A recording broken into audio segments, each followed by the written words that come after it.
నమస్తే, welcome to Nationalist hub.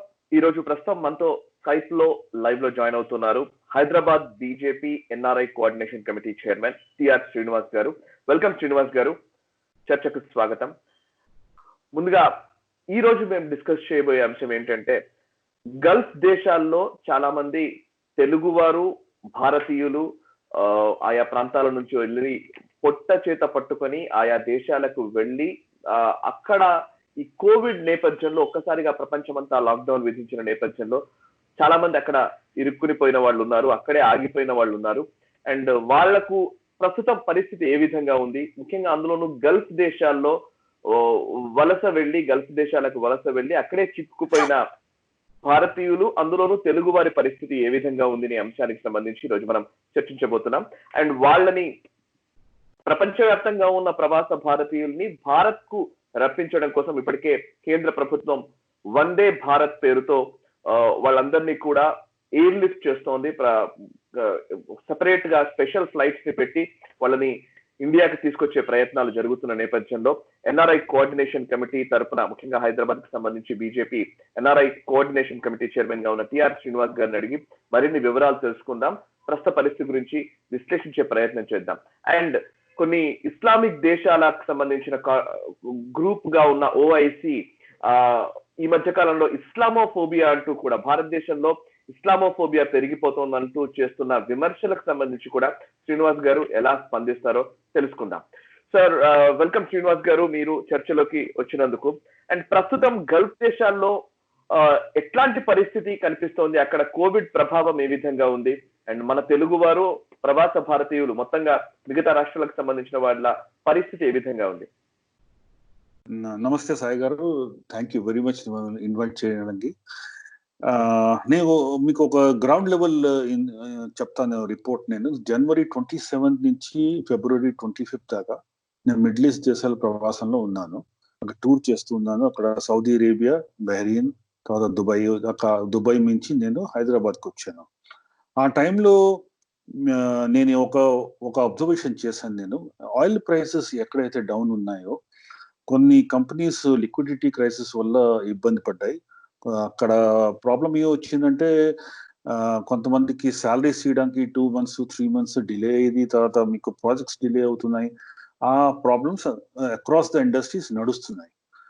ఏ రోజైతే నేను ఇండియాకి 25th తిరిగి వచ్చాను నేను, అప్పుడు నేను ఆ 1 week ఆ టైంలో నేను దుబాయ్లో ఉన్నప్పుడు నేను ఏమిన్నానంటే, అప్పుడు 4 to 5 కేసెస్ కోవిడ్వి అప్పుడు దుబాయ్లో డిటెక్ట్ అయ్యాయి. ఒక 2 కేసులు సౌదీ అరేబియాలో డిటెక్ట్ అయ్యాయి. సో మేమే అనుకున్నాం అంటే ఇంత పెద్ద సీన్ కాదు, ఇంత ఏం ప్రాబ్లం ఉండదు, తర్వాత ఇక్కడ all the things will be taken care అని మేము అందరూ అనుకున్నాం. అందరూ ఇండస్ట్రీ పెద్దవాళ్ళు ఒక చిన్న మీటింగ్ అయింది అక్కడ. తర్వాత అక్కడ మేము ఈ చర్చించుకున్నాం, దీని క్రైసిస్ ఏదో వస్తే ఎలా అవుతుంది. ఇంత పెద్ద క్రైసిస్ అవుతుందని ఎవరికి తెలియదు. ఇది ఫుల్ బ్లోన్ కేసెస్ బయటకు వచ్చింది. సో అప్పటి నుంచి మనం ఇండియన్ గవర్నమెంట్ ఏం ప్రికాషన్స్ తీసుకుందంటే, ప్రతి ట్రావెలర్ని ఫిబ్రవరి 27 నుంచి ట్రావెలర్ని అక్కడ స్క్రీన్ చేయడం, తర్వాత టెంపరేచర్ చూడడం, తర్వాత వాళ్ళ అడ్రస్లు తీసుకోవడం, ఎవరైతే ఒంట్లో బాగోలేదు వాళ్ళని సైడ్లో పెట్టి క్వారంటైన్ చేయడం, ఇవన్నీ స్టార్ట్ అయిపోయాయి అప్పుడే. అప్పుడు దుబాయ్లో అంత సీరియస్ గా అవ్వలేదు. బట్ మనం ఏ రోజైతే మనం ఇది తీసుకున్న ప్రికాషన్స్, అప్పుడు దుబాయ్ కూడా గవర్నమెంట్ కూడా, తర్వాత సౌదీ గవర్నమెంట్ కూడా ఇది నోటీస్ చేసి వాళ్ళు ఏం చేశారంటే, వాళ్ళు టెస్టింగ్ ప్రారంభించారు. తర్వాత వాళ్ళు ఐడెంటిఫై చేయడం మొదలెట్టారు ఎక్కడెక్కడ ప్రాబ్లమ్స్ అవుతున్నాయో.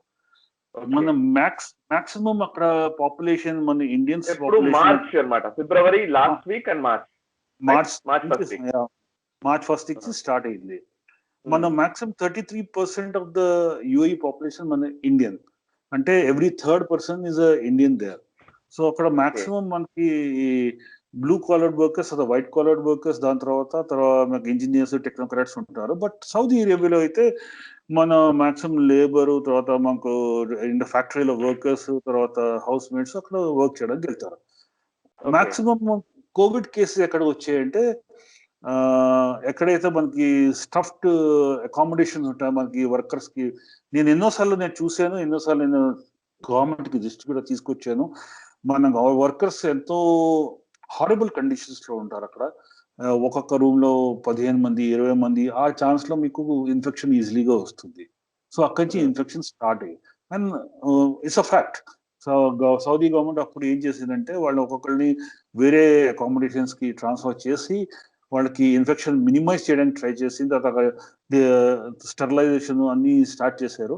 బట్ అప్పుడు దాకా ఇన్ఫెక్షన్ మీకు స్టార్ట్ అయిపోయింది. మిగతా దగ్గర almost on full blown cases అక్కడ స్టార్ట్ అయిపోయింది మీకు. తర్వాత దుబాయ్ లో కూడా మీకు సేమ్ మీకు వర్కర్ అకామిడేషన్ లో, తర్వాత మీకు ఎక్కడైతే స్టఫ్డ్ క్రామ్డ్ అకామిడేషన్స్ ఏ రూమ్ లో ఒక 4-5 ఉంటారో అక్కడ స్టార్ట్ అయిపోయింది మీకు. ఎక్కడైతే వీళ్ళకి వర్కర్స్ ఎక్కడైతే వాళ్ళు కోవిడ్ దాంట్లో పడడం స్టార్ట్ అయ్యారో అక్కడ ఇండస్ట్రీస్ కి వాళ్ళకి ప్రాబ్లమ్ స్టార్ట్ అయింది. తర్వాత కాస్కేడింగ్ ఎఫెక్ట్ అంటారు. ఒక ప్రాబ్లం తర్వాత ఒక ప్రాబ్లం అన్ని కనెక్టెడ్. మనం గవర్నమెంట్ ప్రతి చైనా నుంచి ఫ్లైట్స్ మూసేశారు. చైనా నుంచి మాక్సిమం మీకు ఇన్ఫెక్షన్ వస్తుంది. సో చైనా ఫ్లైట్స్ ఆపారు. తర్వాత ఎన్ని యూరోపియన్ సైడ్ నుంచి ఫ్లైట్స్ ఆపారు. బికాస్ ఇటలీ, బ్రిటన్ అక్కడి నుంచి మీకు కేసెస్ ఎక్కువ, ఫుల్ బ్లోన్ కేసెస్ ఎక్కువ వచ్చాయి. సో ఇక్కడి నుంచి మీకు ఇటలీ నుంచి మీకు యుఏకి రావడానికి ఎంతో మంది మీకు అక్కడ ఇన్ఫెక్షన్ క్యారీ చేసుకొచ్చారు. ట్రాన్సిట్ ప్యాసింజర్స్ క్యారీ చేసుకొచ్చారు. ఇవన్నీ క్యాస్కేడింగ్ ఎఫెక్ట్ వల్ల మీకు ఇన్ఫెక్షన్, తర్వాత మీకు ఈ ఇండస్ట్రీస్ అన్ని స్లో డౌన్ అయిపోయాయి. దానివల్ల ఏమైందంటే ఎన్నో ఇండస్ట్రీస్ క్లోజ్ డౌన్ అయ్యి ఎంతో మంది బయటపడ్డారు, ఎంతో మంది జాబ్లెస్ అయ్యింది. నా ప్రకారం ప్రస్తుతంకి రికవర్ అవడానికి మీకు అట్లీస్ట్ 6 to 8 months పడుతుంది, నాట్ బిఫోర్ దాట్. ఎవరైతే చెప్తున్నారో మీకు 3 నెలల్లో రికవర్ అవుతుంది, అది నేను నమ్మను. బికాస్ ఎంత పెద్ద షాక్ తగిలిన అందరి వరల్డ్ ఎకానమీకి, ఎస్పెషల్లీ మీకు మిడిల్ ఈస్ట్ ఎకానమీ అంతా మీకు ఆయిల్ మీద డిపెండ్ ఉంటుంది. మీకు తెలుసు ప్రస్తుతం అక్కడ షేల్ ఆయిల్, తర్వాత బ్రెంట్ ఆయిల్ అని 2 కేటగిరీస్ ఉంటాయి. షేల్ ఆయిల్ అంతా అమెరికా నుంచి ఆల్మోస్ట్ జీరోకి వెళ్ళిపోయింది. బ్రెంట్ ఆయిల్ మీకు $10 $12 కి దొరుకుతుంది. ఇప్పుడు $25-30 వస్తుంది. మీకు సింపుల్ ఎగ్జాంపుల్ చెప్తాను. $40 మీకు బ్రేక్ ఈవెన్. మీకు $40 కంటే మీకు పైకి వస్తే మీకు కొంచెం మీకు ప్రాఫిట్ అవుతుంది. ఇప్పుడు ప్రస్తుతానికి $30 సెల్ అవుతుంది, నష్టపడుతున్నారు. తర్వాత ప్రతి గవర్నమెంట్ మిడిల్ ఈస్ట్ లో వాళ్ళ రిజర్వ్స్ లోంచి ట్యాప్ చేసి వాళ్ళ సిటిజన్స్ కి, తర్వాత ఫుడ్ సెక్యూరిటీకి అన్నింటికి ఇస్తున్నారు. సో నా ప్రకారం ప్రతి గవర్నమెంట్ కి వాళ్ళ national debt is going to increase. So ఆ ప్రకారం ఇండస్ట్రీస్ రికవర్ అవడానికి కొంచెం టైం పడుతుంది. 2021 మార్చ్ ఏప్రిల్ లోనే అవుతుంది. మన కార్మికులకి తెలంగాణ నుంచి స్పెషల్లీ ఒకటే విజ్ఞప్తి, ఈ ప్రస్తుతానికి మీరు ఎవరెవరిదో వాపసు వస్తున్నారో నెక్స్ట్ ఇయర్ ఫిబ్రవరి మార్చ్ దాకా వెళ్ళడానికి మీరు ఆలోచించచ్చు కూడా, అక్కడ ఏమీ దొరకదు. సో ఒక్కసారి మీరు చెప్పిన దాంట్లో చాలా చాలా చాలా భయం, ఒక ప్రమాద పరిస్థితి కనబడుతోంది. మీరు రియాలిటీ మాట్లాడుతున్నారు. సో ఫస్ట్ మనం రైట్ సార్, ఇప్పుడు మనం రాబోయే రిపర్కేషన్స్ గురించి కూడా మనం చర్చిద్దాం. అంతకంటే ముందు ఇప్పుడు ప్రెసెంట్ సిచ్యువేషన్ లో 50 రోజులు అవుతుంది ఆల్మోస్ట్ లాక్డౌన్ మన ఇండియాలో మనం విధించుకొని. అంటే అన్ని దేశాల కంటే ముందు మనం రెస్పాండ్ అయ్యామని అందరూ అంటూ ఉన్నారు. సో అది నిజం కూడా. గల్ఫ్ కంట్రీస్ లో మన వాళ్ళు చాలా మంది అక్కడికి వెళ్ళిన వాళ్ళు ఉన్నారు, చాలా మంది జైళ్లలో మగ్గుతున్న వాళ్ళు ఉన్నారు. అసలు ఫస్ట్ ఇంకోటి అంటే గల్ఫ్ బాధితులకు సంబంధించి మీరు చాలా కాలంగా కొట్లాడుతూ ఉన్నారు, చాలా కాలంగా మీరు అక్కడ ఉన్న చిక్కుకుపోయిన వాళ్ళని తీసుకొచ్చే ప్రయత్నాల్లో నిమగ్నం అయిపోయారు.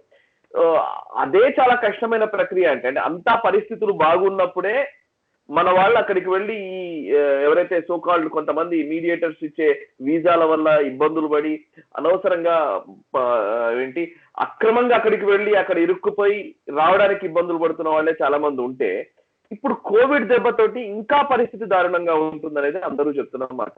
సో ఈ 50 రోజుల నుంచి వాళ్ళ పరిస్థితి ఏంటి? ఎవరు ఒకరు ఇంకొకరిని కలవడానికి వీల్లేని పరిస్థితి. కానీ అక్కడేమో ఒక్కొక్క రూమ్ లో 10 మంది 20 మంది ఉండే పరిస్థితులు ఉంటాయి. మొన్న మధ్య ఒక వీడియో కూడా చూసాం. ఒక వీడియో చాలా వైరల్ అయింది వాట్సాప్ లో. అదేంటంటే మన తెలుగు వాళ్ళు మమ్మల్ని ఎవరు పట్టించుకోవట్లేదండి, మేము ఇక్కడ ఇరుక్కుపోయాము, ప్రభుత్వం మీరు స్పందించండి అని చెప్పి అడిగిన పరిస్థితి. మీ దృష్టి కూడా ఆ వీడియో వచ్చి ఉంటది. అది ఎక్కడ జరిగింది, ఎక్కడెక్కడ ఎట్లాంటి సిచ్యువేషన్స్ ఏమన్నా మీరు ఎక్స్ప్లెయిన్ చేస్తారా మాకు? మీతో మాట్లాడుతున్న వాళ్ళు ఏమంటున్నారు అక్కడ ఉన్న వాళ్ళు? ప్రస్తుతం ఆ వీడియో గురించి ఆ క్లిప్ నాకు కూడా వాట్సాప్ లో వచ్చింది.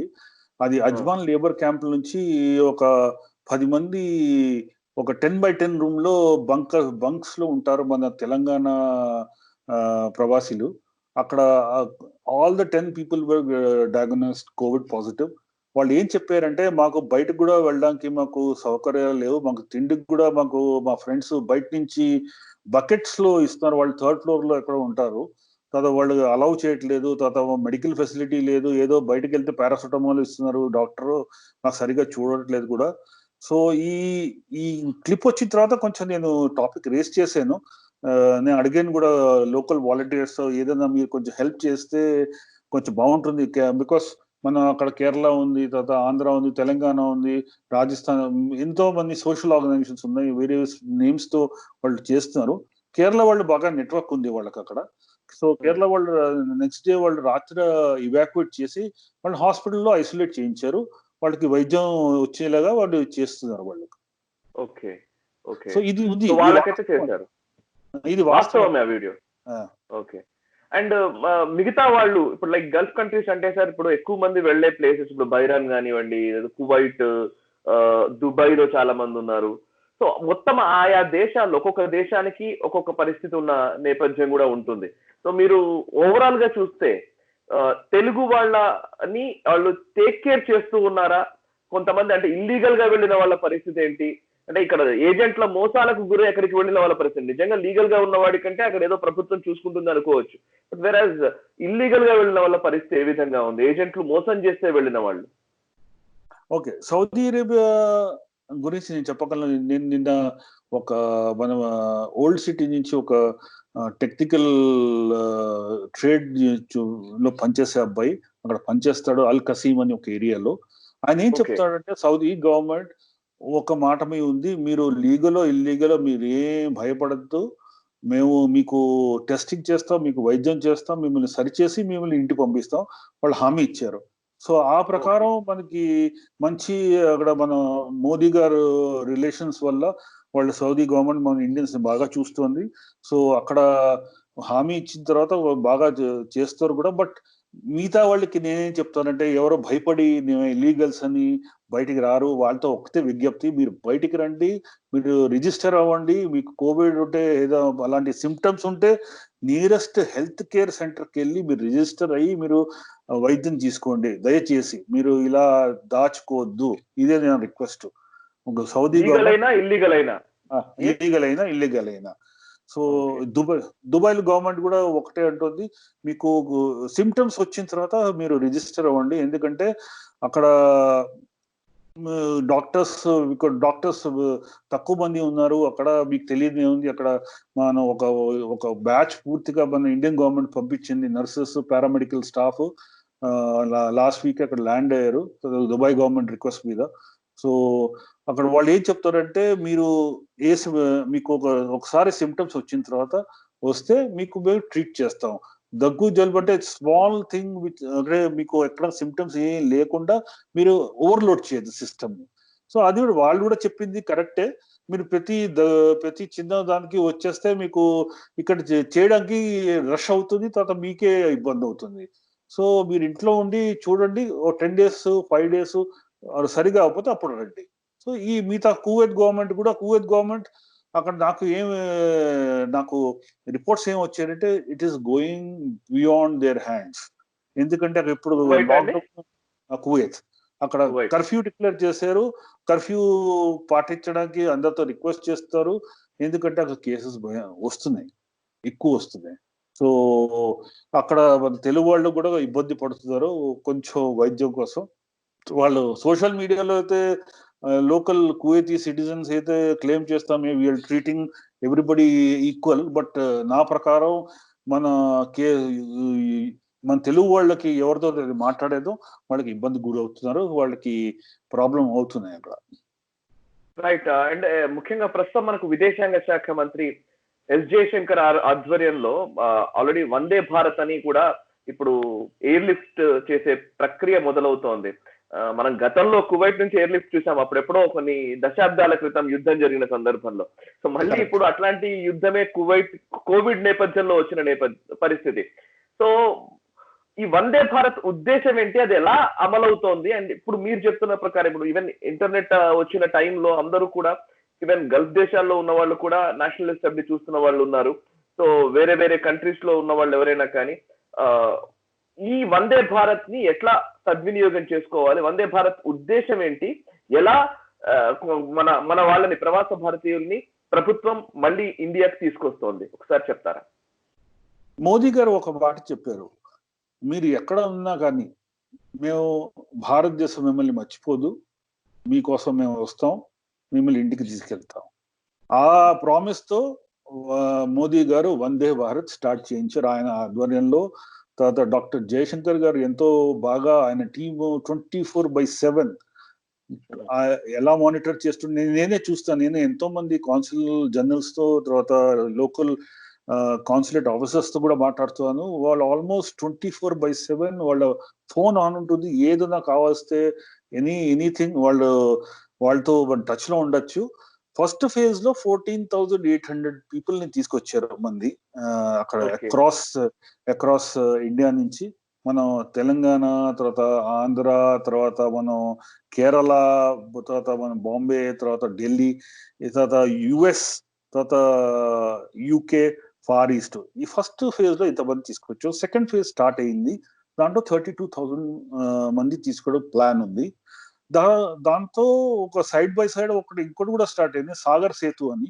మీరు చూసుంటారు, ఐఎన్ఎస్ జల్ అశ్వ, అది మాలేలో డాక్ మాల్డీవ్స్ నుంచి డాక్ చేసి తీసుకొచ్చారు. అది కూడా ఒక పెద్ద ఎక్సర్సైజ్. సో నా ప్రకారం ఏమవుతుందంటే ఈ అప్రాక్సిమేట్లీ 3,50,000 పీపుల్ గల్ఫ్ దేశాల నుంచి తీసుకురావాలి మనం. 2,50,000 అయితే మనం యుఏ నుంచే రిజిస్టర్ అయ్యారు. ప్లస్ అక్కడ ఇంకా ఇల్లీగల్స్ ఎంతమంది వస్తారో ఒక ఇంచుమించు కౌంట్ ఒక 40,000 to 50,000 నేను ఎస్టిమేట్ చేస్తున్నాను. తర్వాత సౌదీ అరేబియా నుంచి ఒక 50,000 ప్లస్, కువైట్ నుంచి ఒక 60,000 ప్లస్, మిగతా దేశాల నుంచి సేమ్ క్వాంటిటీ మేము ఎక్స్పెక్ట్ చేస్తాం, అంతమంది రిజిస్టర్ చేస్తుంటారు. సో ఇంచుమించు ఒక 3 to 4 lakhs ఎయిర్ లిఫ్ట్ చేయాలంటే కొన్ని టైం పడుతుంది.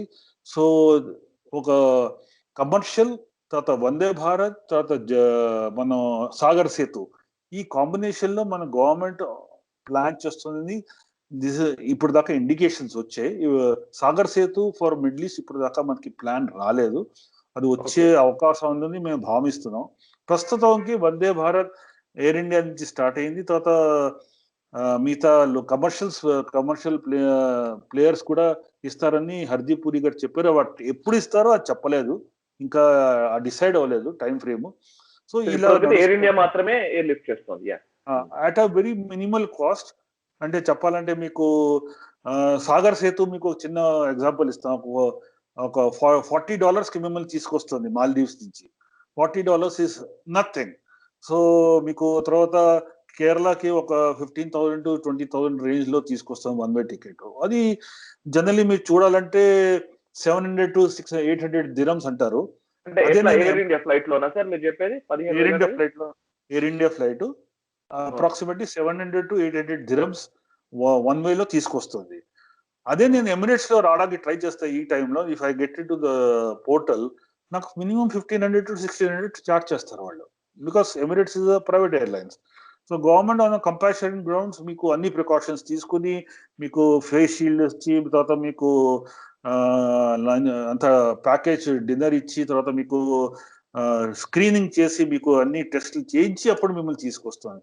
అయినా కానీ మీకు కోవిడ్ పాజిటివ్ అవుతే మీకు సిమ్టమ్స్ దొరికితే మీరు ఎలాగో మీరు ఇన్స్టిట్యూషనల్ క్వారంటైన్ వెళ్ళాలి.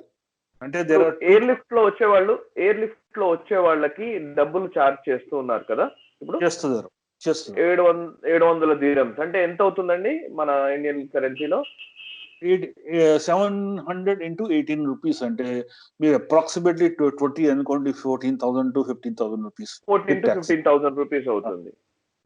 14 to 15,000 rupees చార్జ్ చేస్తూ ఉన్నారు. అయితే ఇక్కడ ఈ మధ్య కాలంలో ఏంటంటే, ఎందుకు ఈ ప్రశ్న అడుగుతున్నాను అని అంటే, మైగ్రెంట్ లేబర్ ని ఒక ప్రాంతం నుంచి ఇంకో ప్రాంతం తీసుకెళ్తూ ఉంటే డబ్బులు చార్జ్ చేస్తూ ఉన్నారు. విదేశాల్లో ఉన్న భారతీయుల్ని తీసుకొచ్చేటప్పుడు ఫ్రీగా తీసుకొచ్చారు కదా అని కొంతమంది విమర్శిస్తున్న పరిస్థితి కూడా ఉంది. But it is not totally free కాదు, బట్ వెరాజ్ గవర్నమెంట్ కొంత భరిస్తూనే ప్రైవేట్ కంపెనీస్ తో పోల్చితే తక్కువ రేట్ కి మనం తీసుకురావడం జరుగుతోంది. ఒకవేళ డబ్బులు లేకుండా ఉన్న వాళ్ళ పరిస్థితి ఏంటి అని ఒక ప్రశ్న వస్తే దానికి మనం ఎట్లా దాన్ని చూడాలి, ఆ ఇష్యూని ఎట్లా చూడాల్సి ఉంటుంది?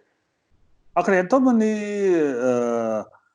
సోషల్ ఆర్గనైజేషన్స్ కంట్రిబ్యూట్ చేస్తున్నారు. అక్కడ లోకల్స్ కూడా, లోకల్ మన తెలుగు వాళ్ళు కూడా డబ్బులు పూల్ చేసి వాళ్ళకి టికెట్స్ కొనిపెడుతున్నారు. తర్వాత కేరళ వాళ్ళకైతే పూర్తి కేరళ ముస్లిం కేఎంసిసి అని ఒక ఆర్గనైజేషన్ ఉంది. వాళ్ళ పూర్తిగా కేరళ వాళ్ళకే టికెట్స్ కొని పెడతారు ఎవరైతే లేబర్ దగ్గర డబ్బులు లేవు. సో ఒకళ్ళకి హెల్ప్ చేసుకుని వస్తున్నారు. ఇంకోటి ఏంటంటే కొంతమంది ఏం చేస్తున్నారంటే అక్కడ గోల్డ్ ప్రైజెస్ ఇప్పుడు ఎక్కువై, సో కొంతమంది గోల్డ్ కూడా అమ్ముకొని వస్తున్నారు. So these are some of the permutation combination use చేసి వస్తున్నారు. అండ్ నా ప్రకారం అందరినీ ఒకే సమానంగా చూడాలని మన మోదీ గారు గవర్నమెంట్ రూల్. సో అక్కడ మీరు షిప్ లో రండి, మీరు ఎయిర్ లో రండి, కొంచెం టోకన్ మనీ అట్లీస్ట్ మీరు తీసుకోవాలి, ఇవ్వాలి మనం. ఇక ఈవెన్ ట్రైన్ లో కూడా పంపిస్తే మీరు ట్రైన్ టికెట్ అన్న అట్లీస్ట్ మీరు second class sleeper class fair అన్న ఇవ్వాలి. బికాస్ ఒక మాట మనం అర్థం చేసుకోవాలి. ఇక్కడ మనం 1947 నుంచి ఏ రోజు 2014 దాకా మనం వేరియస్ కాంగ్రెస్ గవర్నమెంట్, తర్వాత మనం ఇక్కడ కోalition గవర్నమెంట్స్ ఉన్నాయో వాళ్ళ ఒక సోషలిస్ట్ పాయింట్ ఆఫ్ వ్యూతో రూల్ చేశారు. అంటే everything is will give free of cost, free of this, free of that. అది అడిషనల్ మీకు ఎకానమీ బర్డన్ పడుతుంది. ప్లస్ కోవిడ్ టైంలో మీరు చూస్తే 3 months నుంచి మన ఎకానమీ లాక్డౌన్ లో ఉంది. టాక్సెస్ లేవు money. So in this moment of time మనం భారతీయులై మన దేశ ప్రతి మనం కొంచెం మన తరఫు నుంచి కూడా కొంచెం హెల్ప్ చేసి గవర్నమెంట్ కి మనం కూడా టికెట్ తీసుకొని మనం చూపించాలి. We are also we want to contribute to the government. మన ఎకానమీ కూడా మనం కంట్రిబ్యూట్ చేయాలని మాకు ఆశ ఉంది. కరెక్ట్. అంటే దీంట్లో మనం ఇంకో కాల్ కూడా ఇవ్వచ్చు. ఇప్పుడు ఒక 2 టికెట్లు కొనగలిగే డబ్బులు ఉన్న వ్యక్తి ఉన్నట్లయితే గనక ఒక టికెట్ తను తీసుకొని ఇంకొక టికెట్ పక్కన వాళ్ళకి ఇవ్వచ్చు, నిజంగా లేని వాళ్ళైతే. So it is the responsibility of the people, అంతే కదా. ఎవరైతే ఉన్నారో ప్రజల రెస్పాన్సిబిలిటీ కూడా ఇందులో ఉంటుందని మనం భావించాల్సి ఉంటుంది. You're right. అండ్ ఇక్కడికి వచ్చిన తర్వాత, ఒకవేళ ఎయిర్ లిఫ్ట్ లో ఇక్కడికి వచ్చిన తర్వాత క్వారంటైన్ కి సంబంధించి ఉన్న సమస్యలు ఏమైనా ఉన్నాయా? అండ్ కొంతమంది అంటూ ఉన్నారు ఇక్కడ మేము మమ్మల్ని రూముల్లో అద్దె పే చేయమని అడుగుతున్నారని. మెయిన్ గా డబ్బులే వస్తున్నాయి సార్. ఎక్కడ పోయినా కూడా మనం ఏం మాట్లాడినా కూడా ఏంటంటే మీరు చెప్పిన కరెక్ట్ పాయింట్. అసలు యాక్చువల్లీ సోషలిస్ట్ విధానాలు వాట్ ఎవర్ ఏదో కానీ డబ్బులు మేము ఎందుకు కట్టాలి అనే ఒక పరిస్థితిలో ప్రజలు ఉంటున్న నేపథ్యం కూడా కనబడుతుంది. అఫ్కోర్స్ లేని వాళ్ళు ఉన్నారు, పేదరికం చాలా ఉంది, రైట్, కరెక్టే. బట్ విదేశాల నుంచి వచ్చిన వాళ్ళు కూడా అంతే పేదరికంగా ఉన్నారు అని మనం భావించాల్సి ఉంటుందా? వాళ్ళను క్వారంటైన్ లో ఉంచాలి అన్నప్పుడు ప్రభుత్వమే భరించాలనే ఒక వాదనకు మీరు ఏం సమాధానం చెప్తారు? ఎంత వసూలు చేస్తున్నారు దాని గురించి అని చెప్తారు? నేను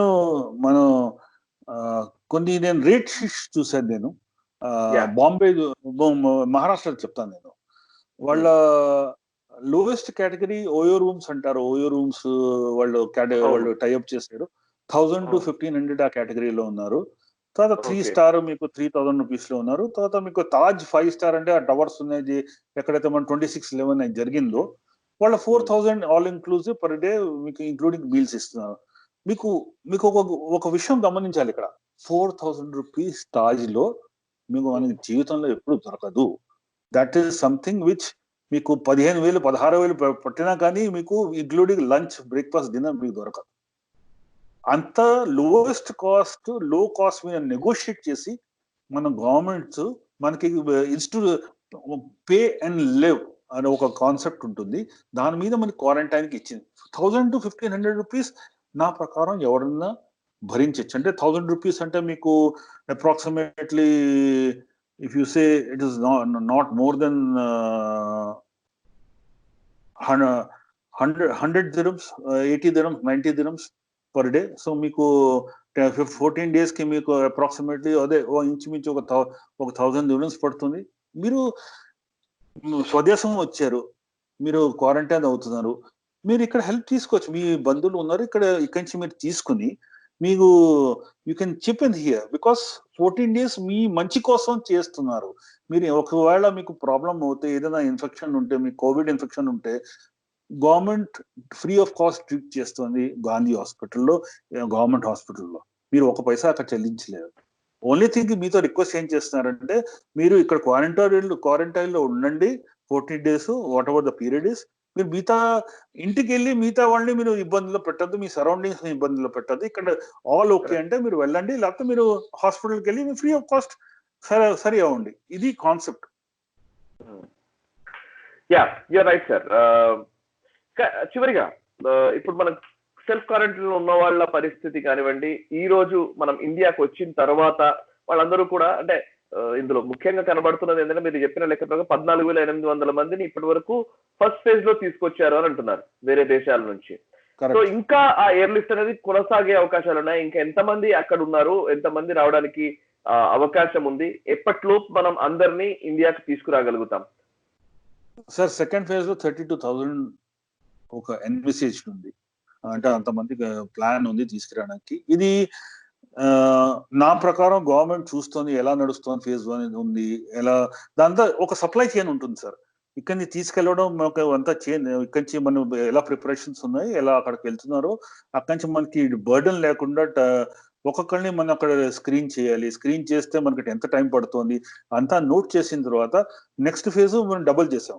తర్వాత థర్డ్ ఫేజ్ లో నా ప్రకారం ప్రైవేట్ ప్లేయర్స్ కూడా ఇన్వాల్వ్ ఉంటారు. వాళ్ళు కూడా government of India standard operating procedures follow అవ్వాల్సింది, ఎలా టెస్ట్ చేసి తీసుకురావాలి, ఇవన్నీ ఉంటాయి నేను భావిస్తాను. ఎందుకంటే ఒకే ఎయిర్ ఇండియా ఇంతమంది 3 నుంచి 4 లక్షల మంది తీసుకురాలేదు. బికాస్ ఎయిర్ లిఫ్ట్ కువైట్ టైంలో ఒక నెల పడింది 1,90,000 తీసుకురాలేదు ఒక నెల. సో దీని ప్రకారం చూస్తే ఓన్లీ సింగిల్ ఎయిర్ ఇండియా చేయలేదు.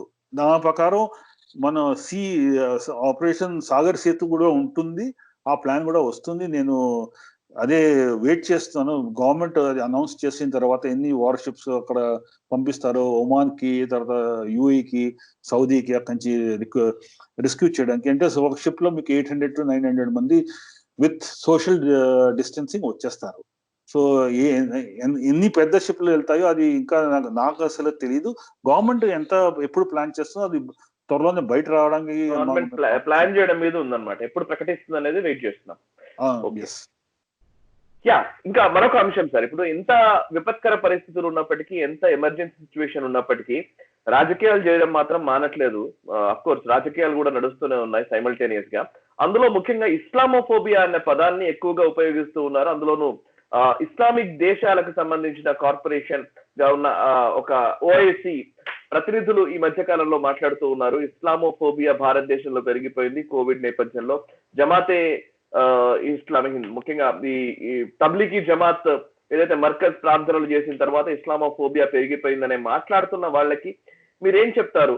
అండ్ ఇస్లామిక్ దేశాలకు సంబంధించిన వ్యవహారాలని ముఖ్యంగా ఎన్ఆర్ఐ కోఆర్డినేషన్ కమిటీ ద్వారా మీరు వీక్షిస్తున్న నేపథ్యంలో ఆ దేశాల్లో మన దేశానికి సంబంధించి ఎటువంటి భావన ఉంది, మీరేం చెప్తారు? ఓకే, ఈ ప్రాబ్లమ్ ని నేను మల్టీ లెవెల్లో నేను బ్రేక్ డౌన్ చేసి మీకు ఎక్స్ప్లెయిన్ చేస్తాను. మీకు సింపుల్ గా మీకు అర్థం అవుతుంది. 47లో మనకి ఇండిపెండెన్స్ వచ్చింది. అప్పుడు మీరు జిన్నా గారి స్పీచ్ విని ఉంటే, జిన్నా గారు ఏం చెప్పారంటే, మనం ఒక ఫుల్ అఖండ భారత్ లో ఉండలేం, మనకి ఒక ముస్లిం మెజారిటీ పాకిస్తాన్ కావాలి, ఒక హిందూ మెజారిటీ ఇండియా ఉంటుంది. వాళ్ళ దేశం వాళ్ళకి వచ్చింది, వాళ్ళు వెళ్ళిపోయారు. వాళ్ళ ఇస్లామిక్ రిపబ్లిక్ సెటప్ చేసుకుని అక్కడ వాళ్ళు బతుకుతున్నారు. మన ఇండియాలో మన ఇండిపెండెన్స్ వచ్చిన తర్వాత మనకి నెహ్రూ గారు ఫస్ట్ కాన్స్టిట్యూషన్ అయింది. కాన్స్టిట్యూషన్ మనకి it was only democratic and sovereign republic అయింది. వాళ్ళ ఓట్ బ్యాంక్ కోసం వాళ్ళు సెక్యులర్ అని కాన్స్టిట్యూషన్ అమెండ్మెంట్ చేసి దాంట్లో ఇందిరాగాంధీ చేసింది. బికాస్ షీ న్యూ దట్ వాళ్ళు ఓట్ బ్యాంక్ ఎలా కాపాడుకోవాలో చూసుకున్నారు. ఇది ఏమవుతుందంటే ఒక లా ఆఫ్ ఫిజిక్స్ అండి. మీకు ఎంతమంది మీరు ఒక స్ప్రింగ్ ని నొక్కి పెడితే ఒక్కసారి తీస్తే మీ మొహమే వచ్చి కొట్టుకుంటుంది. సో అదే అయింది. Simple here it is not spring, మన majority population is involved here. 80% ఇక్కడ మన హిందూస్ ఉన్నారు. It's a fact. ఇండియా తర్వాత హిందూ సివిలైజేషన్ ఇక్కడి నుంచే వచ్చింది, తర్వాత హిందూ ధర్మం ఇక్కడి నుంచి వచ్చింది, తర్వాత 6,000 years ఆఫ్ ట్రెడిషన్ ఉంది. మన historians, Congress historians and left historians మాట చూస్తే వాళ్ళ నీడల్ 200 ఇయర్స్ ఆఫ్ ముఘల్ పరిపాలన, దాని ముందు, దాని తర్వాత మన బ్రిటిష్ పరిపాలన, దాని తర్వాత అక్కడికి వెళ్ళదు.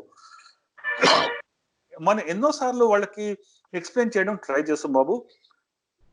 let us, when you say secular, you have to say everybody is okay and everybody is in a singular plane, everybody is equal, constitution ఎదుర్కొండా. బట్ కాంగ్రెస్ ప్రాబ్లం వల్ల ఇక్కడ ఏమైందంటే ఎంతో మంది మన 80% పాపులేషన్ ని అంచడం ట్రై చేశారు. దాని ఎఫెక్ట్ మనం 2014 ఎలక్షన్ లో చూసాం, where BJP came into power and with resounding majority. BJP said everybody is equal, India first, మన ఎవ్రీబడి ఈజ్ ఓకే.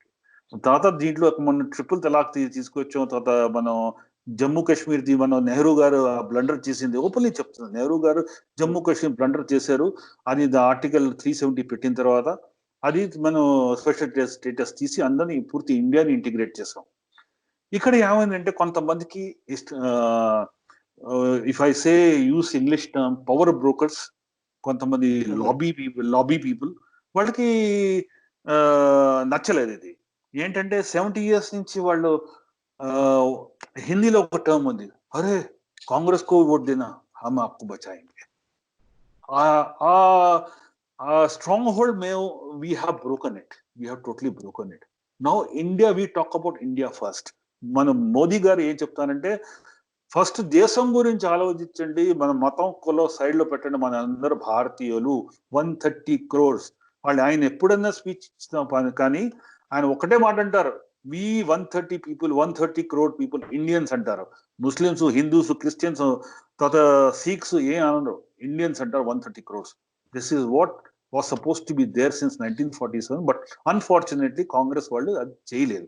మళ్ళీ కంపార్ట్మెంట్స్ బ్రేక్ చేసి ఓట్ బ్యాంక్ యూజ్ చేసి వాళ్ళు ఇప్పటిదాకా పరిపాలించారు 2014 దాకా. ఇప్పటి నుంచి అంతా సెట్ రైట్ అవుతుంది. ఇక్కడ కాంగ్రెస్ ఏం చేస్తుందంటే, మీకు ఫస్ట్ టర్మ్ లో మీరు మణిశంకర్ అయ్యర్ గారు మీరు ఒక స్టేట్మెంట్ వినుంటారు, పాకిస్తాన్ వెళ్ళినప్పుడు, భై హమే బచాలో, आप हमें हेल्प करो पावर में आने के लिए, इनको एलिमिनेट करो, हाँ इनको एलिमिनेट करो, मोदी को एलिमिनेट करो అన్నట్టు చెప్పారు. మోదీకో ఎలిమినేట్ కరో అని ఒకటి ఓపెన్లీ అన్ని న్యూస్ ఛానల్స్ ప్లే చేసాయి. తర్వాత నీచ్ ఆద్మీ, అన్పడ్ గవార్ ఏమేమి స్టేట్మెంట్స్ ఇచ్చారో మన ప్రధానమంత్రి గురించి, ఇవన్నీ మనం గుర్తుపెట్టుకున్నారు. 2019 లో బంపర్ మెజారిటీతో వచ్చాం మళ్ళీ. వాళ్ళు అది కూడా వాళ్ళకి ఇప్పుడు ఈ వచ్చిన తర్వాత వీళ్ళకి నిద్ర ఎగిరిపోయింది. వాళ్ళ అమ్మ కొడుక్కి ఇద్దరికి నిద్ర ఎగిరిపోయింది. వాళ్ళు ఏం చేస్తారంటే, ఇప్పుడు వాళ్ళకి ఎవరెవరైతే ఫ్రెండ్స్ ఉన్నారో, so called secular friends outside India who are enemy to India, వాళ్ళతో చేయగలిపి వాళ్ళు మీడియాలో, తర్వాత మీకు ఫిజికలీ అక్కడ దేశాల్లో ఇండియన్స్ ని, ఎస్పెషల్లీ హిందూస్ ని టార్గెట్ చేస్తున్నారు. It's a fact. అక్కడ ఇస్లామోఫోబియా ఏంటంటే, వాళ్ళు హ్యాష్ ట్యాగ్ తో పెడుతున్నారు, ఆర్ఎస్ఎస్ హిందూస్ టెర్రరిస్ట్. అంటే they are equating everybody who is Hindu as RSS as a terrorist. వాళ్ళకి ఆర్ఎస్ఎస్ హిస్టరీ గురించి తెలియదు, ఎన్ని పనులు చేశారో గురించి తెలియదు. తర్వాత ఆర్ఎస్ఎస్ గురించి నెహ్రూ గారు, తర్వాత జవహర్లాల్ నెహ్రూ, తర్వాత ఇందిరాగాంధీ పిలిచి అప్రిసియేషన్ కూడా ఇచ్చారు. బికాస్ ఇందిరాగాంధీ ఒకసారి 1971 తర్వాత ఫ్లడ్స్, ఎంతో పెద్ద ఫ్లడ్స్ వచ్చాయి ఇండియాలో, ఆ ఫెమీన్ వచ్చింది, ఆర్ఎస్ఎస్ హెల్ప్ తీసుకుంది, ఒక లెటర్ కూడా ఉంది. తర్వాత నెహ్రూ గారు కూడా ఇక్కడ మార్చ్ పాస్ట్ లో కూడా జన్పత్ లో ఇన్వైట్ చేశారు, అది ఉంది, ఫోటోలు కూడా ఉన్నాయి. దాన్ని వీళ్ళు డిస్క్లెయిమ్ చేస్తారు, because they want to say everything Hindu is RSS and BJP, and they want to put into a terror tag. మన దిగ్విజయ్ సింగ్ గారు 26 లెవెల్లో ఈ ట్యాగ్ ఇన్వెంట్ చేశారు, పాకిస్తాన్ కి ఎక్స్పోర్ట్ చేశారు. ఈ ఎక్స్పోర్ట్ పుస్తకం రిలీజ్ చేశారు. కరెక్ట్. ఇవన్నీ చేసిన తర్వాత వీళ్ళు ఇదే ఇప్పుడు ప్రస్తుతంకి ఏ మీడియా హౌసెస్ ఉన్నాయో మిడిల్ ఈస్ట్, ఎస్పెషల్లీ ఆ గల్ఫ్ న్యూస్ మీరు చూస్తే రోజుకి ఒక యాంటీ ఇండియా న్యూస్ తీస్తారు. అక్కడ ఉంది, అక్కడ జర్నలిస్టులు, తర్వాత అక్కడ ఏ లాబీ పనిచేస్తుందో యాంటీ ఇండియా లాబీ పనిచేస్తుంది. జర్నలిస్ట్ కూడా దే హ్యావ్ ఇట్స్ లాబీ. మన లూటియన్స్ లాబీ నుంచి వాళ్ళ మంచి కనెక్షన్ ఉంది. ఎవరైతే వాషింగ్టన్ పోస్ట్ లో, న్యూయార్క్ పోస్ట్ లో మన గురించి, మోదీ గారి గురించి చెడ్డగా రాస్తారో వాళ్ళు దే ఆర్ బెస్ట్ ఫ్రెండ్స్. నేను ఓపెన్లీ చెప్తాను. And one of the journalist is Mazhar Farooqui అని, గల్ఫ్ న్యూస్ మీరు ఆయన చదవండి. He takes pride in hunting Hindus and tagging dum yes terrorist. Openly చెప్తాను.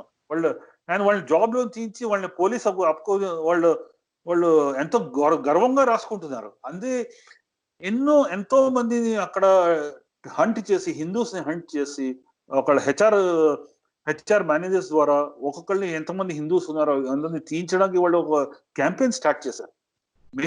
మేము అందరూ వెళ్ళి ఏం చేయలేదు సార్.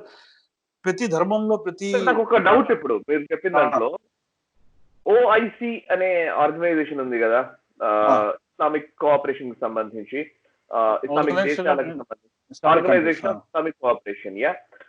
సో వీళ్ళు ఓఐసి నాయకులు ఏమో ఇస్లామోఫోబియా భారతదేశంలో ఉందని ఓవైపు చెప్తున్నారు. మరోవైపు ప్రధాని మోదీ గల్ఫ్ దేశాల్లో పర్యటించినప్పుడు, దుబాయ్ అయితేనేమి, సౌదీ రాజు అయితేనేమి, అందరూ కూడా చాలా బాగా ఆహ్వానిస్తూ ఉన్నారు. ఇండియాతో బెటర్ రిలేషన్స్ ని మెయింటైన్ చేస్తూ ఉన్నారు. ముఖ్యంగా దౌత్యపరంగా చూస్తే, రైట్, దౌత్యపరంగానేమో, డిప్లొమసీ పరంగానేమో భారతదేశంతో మంచి సంబంధాలు ఆయా దేశ ప్రభుత్వాలు నెరుపుతూ ఉంటే, మరోవైపు ఓఐసి లాంటి ఆర్గనైజేషన్స్ ఇట్లాంటి వ్యాఖ్యలు చేయడాన్ని మనం ఎట్లా అర్థం చేసుకోవాలి?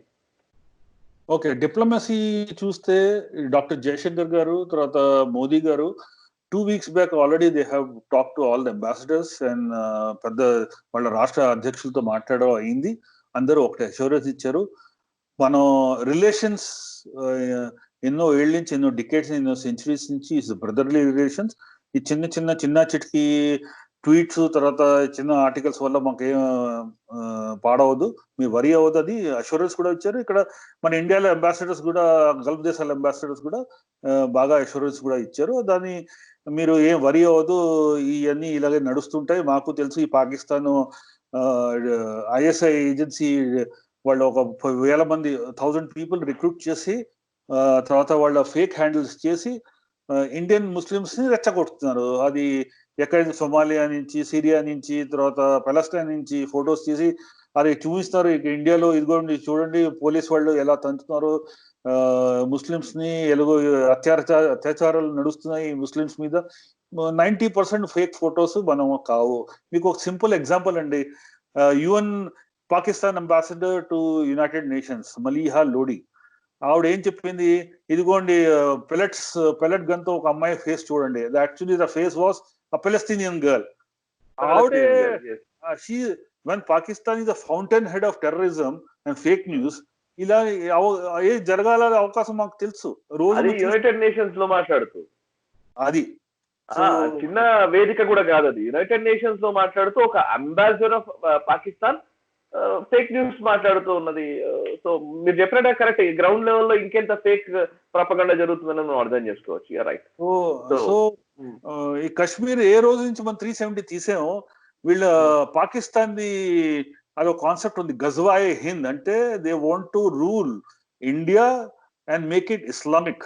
That is the India is the last bastion which has not become Islamic as per Pakistan's great theory and prophecy. So వాళ్ళకి అక్కడ కూడా వాళ్ళకి ప్రాబ్లం అయింది.